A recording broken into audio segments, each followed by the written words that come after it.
ঈদের ট্রেনের আগাম টিকিট বিক্রি শুরু, খামারগুলোতে প্রস্তুত কোরবানির পশু। বহুমুখী সংকটে চামড়া শিল্প, ন্যায্য দাম পাওয়া নিয়ে শঙ্কা। এক দশক পর বেইজিং সফরে মার্কিন প্রেসিডেন্ট, যে কোনো উপায়ে ইরান যুদ্ধে বিজয়ের আশা, চীনের সহায়তা লাগবে না বলেছেন ট্রাম্প। পাকিস্তানকে টপকে টেস্ট চ্যাম্পিয়নশিপ টেবিলের ষষ্ঠ স্থানে বাংলাদেশ, পেছনে ফেলেছে ইংল্যান্ডকেও।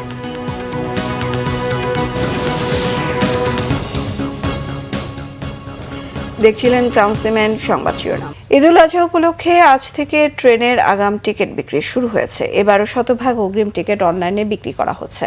আজ বিক্রি হচ্ছে 23 মে যাত্রার টিকিট। একইভাবে 14, 15, 16, 17 মে যথাক্রমে 24, 25, 26 ও 27 মে টিকিট পাওয়া যাবে অনলাইনে। ঈদ শেষে ট্রেনের ফিরতি যাত্রার টিকিট বিক্রি হবে 21 মে। আগের মতো এবারও প্রতিদিন সকাল 8টা থেকে শুরু হয়েছে রেলের পশ্চিমাঞ্চলের ও বেলা 2টায় পূর্বাঞ্চলের ট্রেনের টিকিট বিক্রি। এছাড়া যাত্রীদের সুবিধার জন্য যাত্রার দিন ট্রেনের মোট আসনের 25% দাঁড়িয়ে যাওয়ার টিকিট বিক্রি হবে।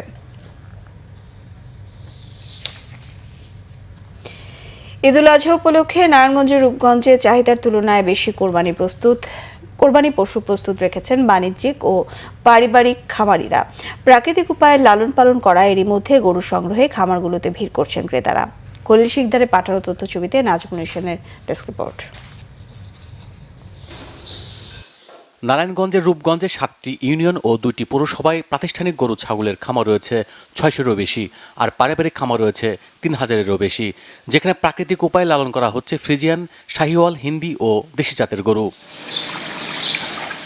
মাংসের গুণগত মান ঠিক রাখতে পশুকে খাওয়ানো হচ্ছে ঘাস, খৈল, গমের ভুসি, ধানের কুড়া এবং নিজেদের তৈরি দানাদার খাবার। তবে গোখাদ্যের দাম বেড়ে যাওয়ায় বেড়েছে উৎপাদন খরচ। এতে গরুর দাম বাড়তি পড়বে বলে মনে করছেন খামারিরা। মনে করে যেরকম দেখতেছেন কোনো বলে আল্লাহর মতো নাই আঙ্গুরের খামারে। আমরা ভুট্টা চাষ নিজে করে নিছি, ভুট্টা চাষ খাওয়াই। এদিকে জাম্বু আছে, নিজে চাষ করে নিছি। এদিকে নেপিয়ার ঘাস আছে, ফাংশন, এগুলো আমরা খাওয়াই। আমি আসছি নাবিল এগ্রোতে গরু দেখার জন্য। তো গরুগুলো দেখলাম, ওনাদের এখানে পরিবেশটা অনেক সুন্দর। মানে গরুগুলো যে কত হেলদি পরিবেশে আছে, এটা দেখে মানে একজন ক্রেতা হিসাবে আমার কাছে খুব ভালো লাগতেছে। উপজেলা প্রশাসনের সহযোগিতা নিয়ে খামারিদের নিয়মিত প্রশিক্ষণ, পরামর্শ ও চিকিৎসা দেওয়ার পাশাপাশি উৎসাহ দেওয়ার কথা জানিয়েছেন উপজেলা প্রাণী সম্পদ কর্মকর্তা। আমাদের কৃষানীদের উৎপাদিত এই পশু আমাদের রূপগঞ্জের চাহিদা পূরণ করে পার্শ্ববর্তী রাজধানী ঢাকা সহ অন্যান্য জেলায় আমরা প্রেরণ করতে সক্ষম হব বলে আমরা আশাবাদ।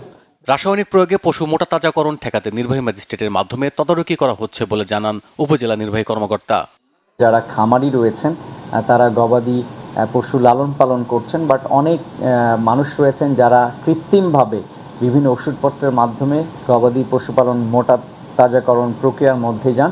তো এটি আমরা আমাদের উপজেলা প্রশাসন থেকে আমাদের নির্বাহী ম্যাজিস্ট্রেটরা এটি তদারকি করছে, আমরা মোবাইল কোর্ট করছি। একই সাথে আমাদের প্রাণী সম্পদ যে অফিসার রয়েছেন তিনিও ভিজিট করছেন। এবার উপজেলাটিতে কোরবানি পশুর চাহিদা রয়েছে অন্তত 17,000, যেখানে গরু ছাগল সহ প্রস্তুত রাখা হয়েছে 18,495টি পশু। Bangla vision news desk. বহুমুখী সংকটে দেশের দ্বিতীয় বৃহত্তম রপ্তানি খাত চামড়া শিল্প। এই শিল্পের রপ্তানিকারকরা বলছেন, আন্তর্জাতিক বাজারে ন্যায্য দাম না পাওয়ায় বিভিন্ন ট্যানারিতে পড়ে আছে 40% চামড়া।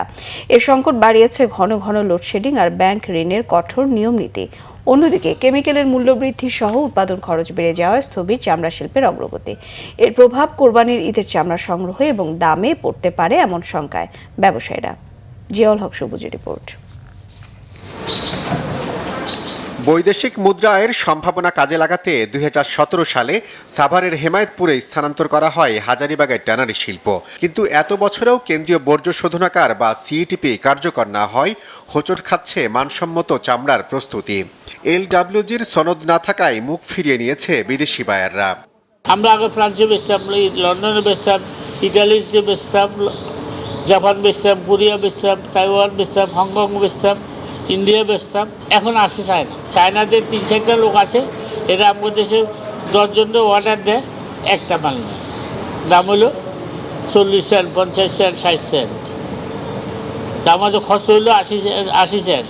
প্রস্তুত চামড়া ও ফুটওয়্যার শিল্পের রপ্তানিকারকরাও বলছেন, বৈশ্বিক অর্থনীতির প্রভাবে উদ্বেগজনক হারে কমছে রপ্তানি। সংকটকে আরও ভাবিয়ে তুলেছে ঘন ঘন লোডশেডিং এবং ব্যাংকের নানা নিয়মকানুন। ইলেকট্রিসিটি সাপ্লাই সেখানে আমরা ঠিকমতো পাচ্ছি না, জেনারেটর দিয়ে যদি প্রোডাকশন করতে চাই, সেগুলো স্ট্যান্ড বাই জেনারেটর, সেগুলো দিয়ে আপনার 5-6 ঘন্টা সাপোর্ট দেওয়া ডিফিকাল্ট, প্লাস ইট এক্সপেন্সিভ। বিভিন্নভাবে বিভিন্ন প্রজেক্টের নামে অতীতে টাকা পয়সা পাচার হয়ে গেছে। এখন সেগুলোর কস্ট অফ ফান্ড, সেগুলোর যে লোকসানের যে দায়, যারা এখন বিজনেস করছে, যারা রানিং আছে, তাদের উপরে চাপিয়ে দেওয়া হয়েছে। এটা তো অন্যায়। তো এই জায়গাগুলোকে গভর্নমেন্টকে অ্যাড্রেস করতে হবে। ইনভেস্টমেন্ট পরিবেশটাকে নিরাপদ রাখতে হবে। ট্যানারি সমিতির সভাপতি শাহিন আহমেদও জানিয়েছেন, বায়ারদের দাম কমানোর প্রবণতায় প্রতি মুহূর্তে কমছে চামড়ার রপ্তানি আদেশ। গ্র্যাজুয়ালি কিন্তু 30% 40% আপনার স্টক রয়ে যায়। সব কিছু মিলিয়ে আমি মনে করি যে এখানে এই বছর একটা প্রচুর মজুদ আপনার আছে, কারণ অনেক ট্যানারি আপনার তার কাঙ্ক্ষিত দাম পায়নি বিধায় কিন্তু তার পণ্যটা সেল করতে পারেনি। ইউরোপে আমরা পার কন্টেনার ভাড়া দিতাম $3,000, সেটা কিন্তু $8,000 হয়ে গেছে। ফার ইস্টে যেটা আমরা $1,000 থেকে $1,500 দিতাম, সেটা কিন্তু $4,000 হয়ে গেছে। সব কিছুর ইম্প্যাক্ট কিন্তু আপনার এই পণ্যটার উপরে পড়বে। সুতরাং আমি মনে করি যে এই বছর যে আসন্ন কোরবানি, এই কোরবানিতে আবার বছরে যে 50% চামড়া সংগ্রহ হবে, সেখানেও কিন্তু আপনার এই উৎপাদন খরচ বৃদ্ধি পাবে। রপ্তানি বাড়াতে চামড়া শিল্পনগরীর সিইটিপি দ্রুত আন্তর্জাতিক মানসম্পন্ন করা এবং পর্যাপ্ত রাসায়নিক আমদানির তাগিদ ব্যবসায়ীদের। জিয়াউল হক সবুজ, বাংলা ভিশন, ঢাকা। আন্তর্জাতিক প্রসঙ্গ। কূটনৈতিক বা সামরিক যে কোনো উপায়ে ইরানের বিরুদ্ধে বিজয় অর্জনের আশাবাদ জানিয়েছেন মার্কিন প্রেসিডেন্ট ডোনাল্ড ট্রাম্প। এদিকে ইরানের বৈধ অধিকার না মানলে কূটনৈতিক বা সামরিক লড়াইয়ে পরাজয়ের প্রস্তুতি রাখতে বলেছে তেহরান। দীর্ঘ 1 দশক পর চীন সফরের উদ্দেশ্যে দেশ ছাড়ার আগে ইরান সহ বিভিন্ন বিষয়ে কথা বলেন মার্কিন প্রেসিডেন্ট। তিনি বলেছেন, যুক্তরাষ্ট্রের বিরুদ্ধে জয়লাভের সুযোগ নেই ইরানের। অনিশ্চিত গন্তব্যে থাকা তেহরানের সাথে মধ্যস্থতা পরিণতির দিকে নিতে চীনের সহায়তা নেওয়ার গুঞ্জন নাকচ করেছেন তিনি। বলেছেন, এক্ষেত্রে চীনের প্রেসিডেন্ট শি জিনপিং এর সহায়তা নেওয়া লাগবে না। যুদ্ধবিরতিতে থাকা ইরানে আবারও সামরিক অভিযান শুরুর বিষয়টি গুরুত্বের সাথে বিবেচনা করা হচ্ছে বলে সতর্ক করেছেন মার্কিন প্রেসিডেন্ট। এদিকে ইরানের প্রতিরক্ষা মন্ত্রণালয়ের মুখপাত্র ব্রিগেডিয়ার জেনারেল রেজা তালাইনিক হুঁশিয়ার করে বলেছেন, কূটনৈতিক অথবা সামরিক লড়াইয়ে ইরানকে হারাতে গেলে শত্রুরা চোরা বালিতে আটকাবে। তেহরানের অধিকার অস্বীকারীদের বারবার পরাজিত হওয়ার মানসিক প্রস্তুতি রাখার পরামর্শ দেন। এদিকে রাজধানী তেহরান ঘিরে 5 দিনের সামরিক মহড়া শেষ করেছে বিপ্লবী গার্ড বাহিনী IRGC। এই ছিল এখনকার মতো। পরের সংবাদ সকাল 11টায় দেখার আমন্ত্রণ রইল। এছাড়া বাংলা ভিশন সংবাদ সংশ্লিষ্ট অনুষ্ঠান দেখতে ভিজিট করুন www.bbnews24.com ও facebook.com/banglavisionnews। সাবস্ক্রাইব করুন youtube.com/banglavisionnews। সঙ্গে থাকায় ধন্যবাদ সবাইকে।